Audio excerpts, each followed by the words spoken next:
Hi friends, நம்ம இன்றைக்கி வஞ்சரை மீன் வறுவல் நேற்று குழம்பு வச்சோம்ல, அது வறுவலும் போட்டோம். இது குட்டி மீன், பெரிய மீனுனா வஞ்சரை மீன் நல்லா பீஸாக நல்லா பெருசாக இருக்கும். இது குட்டி மீனாக இருந்ததுனால இந்த மாதிரி இருக்குது சைஸாக. நல்லா டேஸ்ட்டாக இருந்துச்சு குட்டி மீனாக இருந்தாலும். வஞ்சரை மீன் மசாலாலாம் போட்டு நல்லா ஊற வச்சுட்டோம். ரொம்ப நேரம் ஊற வச்சுட்டு அது திருப்பி அது வேகிறங்காட்டி ரொம்ப லேட் ஆகிடுச்சு. நல்லா ருசியாக இருக்குது. இது பாருங்கள், நல்லா வறுத்து முறுன்னு இருக்குது பாருங்கள். சூப்பராக ப்ரௌன் கலரில் இருக்குது. ஏற்கனவே மசாலாலாம் போட்டுட்டோம், உங்களுக்கு தெரியும். அதை சாப்பிட்டு பார்ப்போம் எப்படி இருக்குன்னு. எடுத்து சாப்பிட்றதுக்கே செமையாக இருக்குது. மொறுன்னு நல்லா ஸ்கிரிப்பியாக இருக்குது.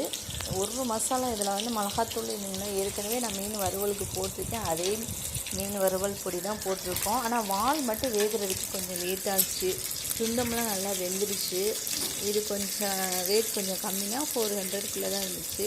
சின்ன மீன்னால, ஏன்னா 700க்கு தான் வாங்குறது. நல்லா பீஸாக பெருசாக 2 மீன் போட்டாலே தோசைக்கல் ஃபுல்லாக ஆயிரும். இன்றைக்கி நம்ம டேம்லேருந்து கொண்டு கொடுத்தாங்களா, அதனால் இது முட்டைக்கெல்லாம் ஹோட்டலுக்கு கொடுத்துருவாங்க.